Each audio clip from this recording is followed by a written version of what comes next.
भगवान बोले मैं तुमसे बहुत खुश हूँ। मैंने तुम 3 प्राणी भेजे, कहाँ गया? हरिश्चंद्र बोले मेरा बेटा तो ये दुनिया छोड़ करके चला गया है, वो साथ लौट करके वो कभी नहीं आएगा जीवन में। भगवान बोले वैसे तो तू सही है और तू सत्य पर चलने वाला है, लेकिन अब तू झूठ बोल रहा है। एक बार अपने बेटा को आवाज लगा और जो हरिश्चंद्र ने बेटे को आवाज लगाई, बेटा रोहिदास, तो मरघट से खेलता कूदता हुआ रोहिदास और मैया तारा की गोद में आ गई। धर्म पर चलने वालों की कभी हार नहीं होती। तीनों प्राणी एकत्र इकट्ठे हुए। भगवान बोले हरिश्चंद्र से मैं खुश हूँ, मैं इतना खुश हूँ जो गुरु वशिष्ठ ने कहा था वो सच था। ऐसा करो आप हमसे वरदान मांगो। हरिश्चंद्र बोले वरदान मैं नहीं मांगूंगा, वरदान मांगे तो मेरी रानी मांगे, जिसने अनेकों कष्टों का सामना किया है, बहुत कष्टों का सामना किया है। तो रानी तारा से कहा कि हे देवी तुम कोई वरदान मांग लो। तो रानी तारा ने कहा कि भगवान यदि वरदान देना ही चाहते हो तो मुझे जब जब जीवन में जन्म मिले, जब जब हम अवतार लेके आए, तब तब मुझे यही बेटा रोहिदास और यही पति के रूप में महाराज प्राप्त हो। और कहने लगी आपका भी दीदार चाहिए। कहती है रानी तारा मुझे जीवन जितनी बार मिले, जब जब इस भूतल पर अवतार लेके आए, मुझे जीवन जितनी बार मिले, हर बार पति का प्यार मिले।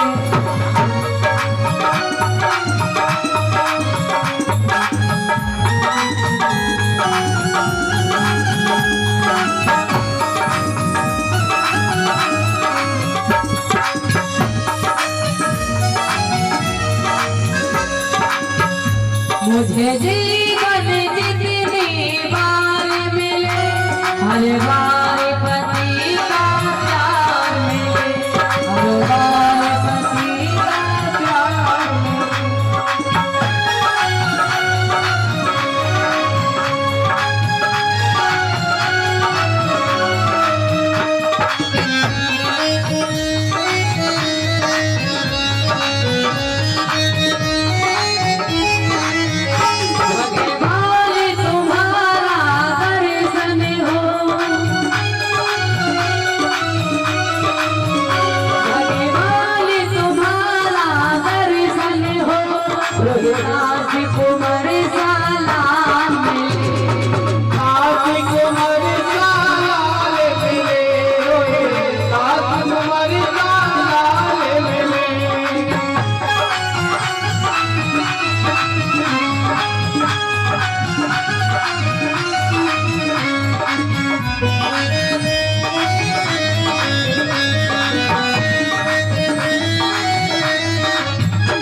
तारा ने यह वरदान मांगा। जब मैया तारा ने यह वरदान मांगा तो भगवान ने यह मस्त कहा और कहा कि आप चिंता ना करो, आपने जो वरदान में मांगा है भगवान आपको जब जब आप आओगी तब तब आपको भगवान के दर्शन होंगे।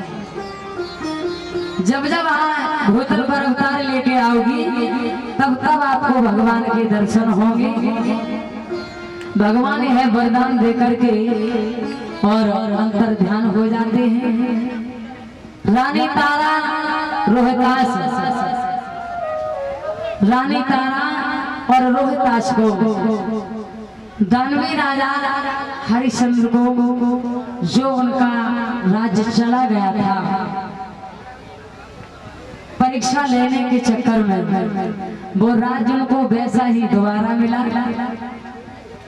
वैसा ही राज्य दोबारा मिला जैसे राज्य पहले करते थे और वैसे ही राज्य करने लगे। श्री सुखदेव जी समझाते हैं जो उनसे मिले मिले थे सभी भक्त उनके राजमहल के। सभी को इतनी खुशी हुई कि जो मेरे महाराज यहाँ से चले गए थे, आज भगवान ने मेरी पैर को सुन लिया और उनको वापिस हम लोगों में फिर बुला दिया। जो व्यक्ति धर्म पर चलेगा तो उसकी जीत तो होगी, लेकिन जीत होने में थोड़ा सा समय लगेगा। जीत होने में थोड़ा सा समय लगेगा। आज दानवी राजा हरिश्चंद्र का ऐसा दुनिया में नाम है कि जहां कथा होगी, जहां कोई चर्चा होगी तो इनकी चर्चा जरूर होगी। ऐसे ही बच्चे तो माता पिता का नाम रोशन किया करते हैं, ऐसे ही बच्चे किया करते हैं। इनके पूर्वजों को कितनी बड़ी खुशी होती होगी जब इनकी कहीं चर्चा चलती है। वो जहाँ भी हैं और जहाँ रहते हैं, ऐसा कुछ नहीं है। पहले के जितने भी पूर्वज थे उनको सभी को किसी न किसी का रूप मिल जाता था। तो जहाँ भी हैं बड़ा खुशी होती है। और जब हमारी तुम्हारी कोई संतान होती है ना, कोई अच्छा काम करके आते हैं तो खुशी से सर फक्र से ऊंचा हो जाता है। और कोई गलत कार्य करके आए तो समाज में, गांव में, दुनिया वालों को मुंह दिखाने के योग्य नहीं रहते हैं। तो आज इस प्रकार से इन सभी का उद्धार हुआ, भगवान के दर्शन हुए, जी भर के दर्शन किया। अच्छा, ऐसा कौन कौन है जो भगवान का दीदार करना नहीं चाहता है? कोई है? कोई नहीं है, सब चाहते हैं। अब इतने कौन से जो भगवान के दर्शन करना चाहते हैं, जरा हाथ ऊंचा कीजिए। कौन कौन दर्शन करना चाहते हैं भैया? सभी उठा दीजिए, शर्माओ नहीं। मैं बड़े बूढ़े बाबा का दर्शन सबसे पहले हो में। हाँ, बहुत तो आपका बहुत अच्छा है, क्योंकि दर्शन न करने पर एक हाथ नहीं उठाता और दर्शन करने की बारी आई तो सबके हाथ ऊंचे हो गए। बहुत अच्छा है। कहीं ना कहीं दर्शन तो होंगे तुमको, है ना? भाव अच्छा है तो मेरे श्रोतागण बंधुओं, तो आज इस प्रकार से उद्धार हुआ। मेरे बाल कृष्ण भगवान का किस प्रकार से अवतार होगा देखो। समय समय पर होते हैं और समय समय की बात। किसी समय का दिन बड़ा तो किसी समय की रात। समय समय पर होते हैं समय समय की बात। और राम जन्म को दिन बड़ा, कृष्ण जन्म की रात। आज मेरे त्रिलोकी बाल योगी कृष्ण कन्हैया अवतार लेके आएंगे। तो किस प्रकार से सभी बड़ी ध्यान मुक्त होकर के भगवान को नाम को कीर्तन बोले।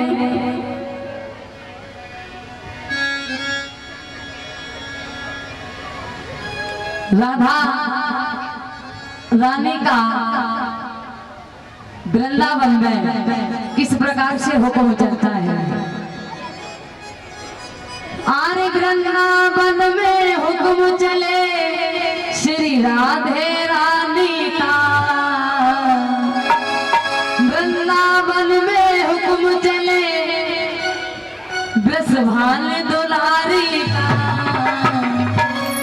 मेरा श्याम दीवाना है उस राधे रानी का। मेरा श्याम दीवाना है उस राधे रानी का। मेरा श्याम दीवाना है उस राधे रानी का। मेरा श्याम दीवाना है उस राधे रानी का।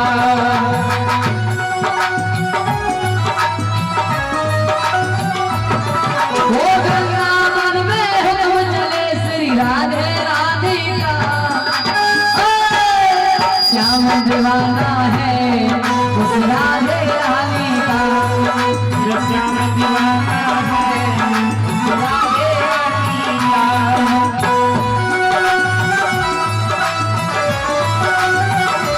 मुझे प्यार करते हुए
काजल का